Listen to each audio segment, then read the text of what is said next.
Good morning বন্ধুরা, সবাইকে সুপ্রভাত। সবাইকে সাফল্যের দিশা ইউটিউব চ্যানেলে স্বাগতম। আজকের 23শে এপ্রিলে কারেন্ট অ্যাফেয়ার্স নিয়ে আলোচনা করব। তোমরা প্রথম থেকে শেষ পর্যন্ত ক্লাসটা করো এবং ক্লাসটা ভালো লাগলে অবশ্যই লাইক করে দিও এবং চ্যানেলটিকে সাবস্ক্রাইব করে নিও। তাহলে শুরু করা যাক আজকের ক্লাস।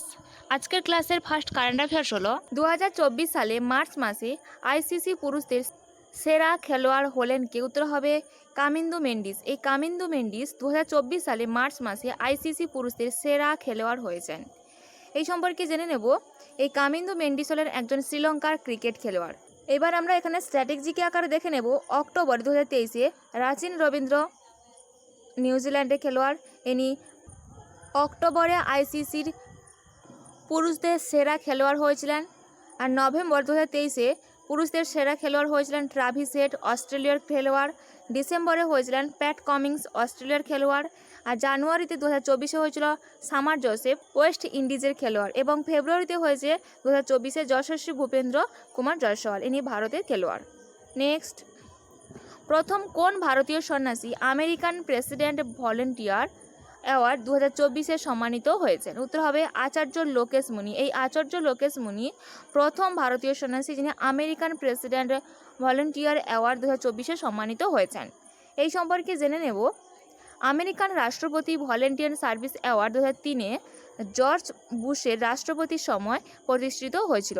এই পুরস্কারটি এমন ব্যক্তিদের দেওয়া হয় যারা মার্কিন যুক্তরাষ্ট্রে কমপক্ষে 500 ঘন্টা স্বেচ্ছাসেবা প্রদান করেছেন এবং যাদের কাজ সম্প্রদায়গুলিকে ইতিবাচকভাবে প্রভাবিত করেছে এবং তাদের আশেপাশের লোকেদের অনুপ্রাণিত করেছে।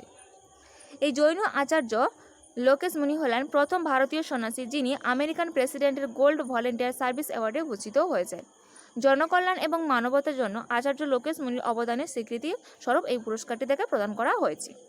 নেক্সট, জাতীয় মহিলাদের ক্যারাম খেতাব জয়লাভ করলেন কে? উত্তর হবে রশ্মি কুমারী। এই রশ্মি কুমারী জাতীয় মহিলাদের ক্যারাম খেতাব জয়লাভ করলেন। এই সম্পর্কে জেনে নেব।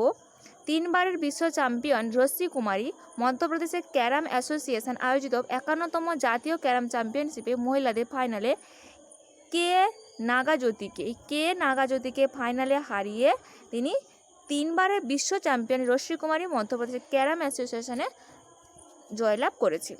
তিনি 25-8, 14-20 এবং 25-20-এ পরাজিত করেছে।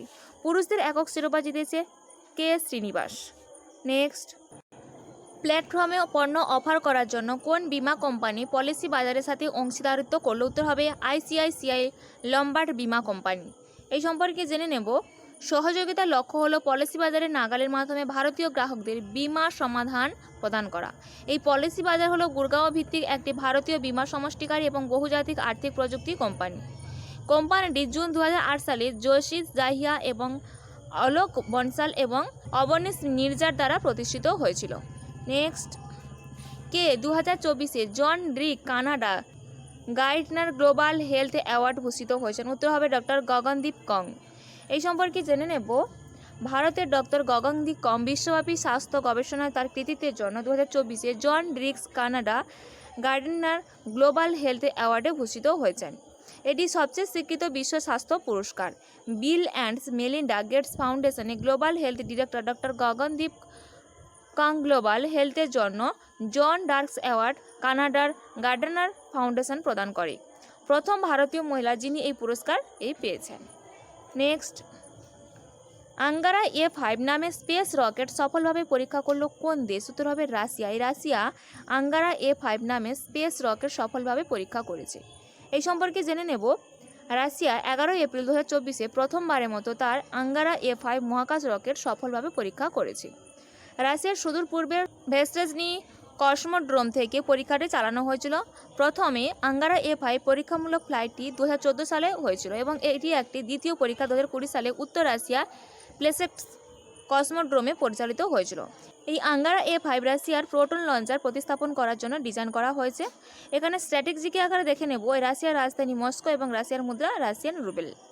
Next, private sector Linder RBL bank এর অনির্বাহী স্বাধীন পরিচালক অর্থাৎ নন এক্সিকিউটিভ ইন্ডিপেন্ডেন্ট ডিরেক্টর হিসেবে নিযুক্ত হলেন কে? উত্তর হবে মুরলী রামকৃষ্ণন। এই সম্পর্কে জেনে নেব। আরবিএল ব্যাংক পূর্বে রত্নাকর ব্যাংক নামে পরিচিত ছিল। এটি একটি ভারতীয় বেসরকারি খাতের সংস্থা যা 1943 সালে প্রতিষ্ঠিত হয়েছিল। এর সদর দপ্তর মুম্বাইতে অবস্থিত এবং এমডি এবং সিইও আর সুব্রমণিয় কুমার। নেক্সট, ইন্টেলিজেন্স ব্যুরো অর্থাৎ আইবি এর স্পেশাল ডিরেক্টর পদে নিযুক্ত হলেন কি? উত্তর হবে স্বপ্না তিওয়ারি। এই স্বপ্না তিওয়ারি ইন্টেলিজেন্স ব্যুরো অর্থাৎ আইবি এর স্পেশাল ডিরেক্টর পদে নিযুক্ত হলেন। এই সম্পর্কে জেনে নেব, মন্ত্রিসভার নিয়োগ কমিটি ও ইন্টেলিজেন্স ব্যুরোতে অর্থাৎ আইবিতে স্পেশাল ডিরেক্টর হিসেবে স্বপ্না তিওয়ারিকে নিয়োগের অনুমোদন করেছে। এই স্বপ্না তিওয়ারি উড়িষ্যার ক্যাডারে 1992 ব্যাচের একজন আইপিএস অফিসার। বর্তমানে স্বপ্না তিওয়ারি আইবিতে অতিরিক্ত পরিচালক হিসেবে কর্মরত। বর্তমানে আইবি ডিরেক্টর তপন কুমার ডেকা হলো ভারতের অভ্যন্তরীণ নিরাপত্তা এবং স্বরাষ্ট্র মন্ত্রণালয়ের অধীনে কাউন্টার ইন্টেলিজেন্স এজেন্সি। এটি 1987 সালে কেন্দ্রীয় বিশেষ শাখা দ্বারা প্রতিষ্ঠিত হয়েছিল এবং এটি বিশ্বের প্রাচীনতম সংস্থা হিসেবে পরিচিত। Next, India the road renaissance a vision and an agenda শিরোনামে বই লিখলেন কি? উত্তর হবে ভীমেশ্বরা চাল্লা।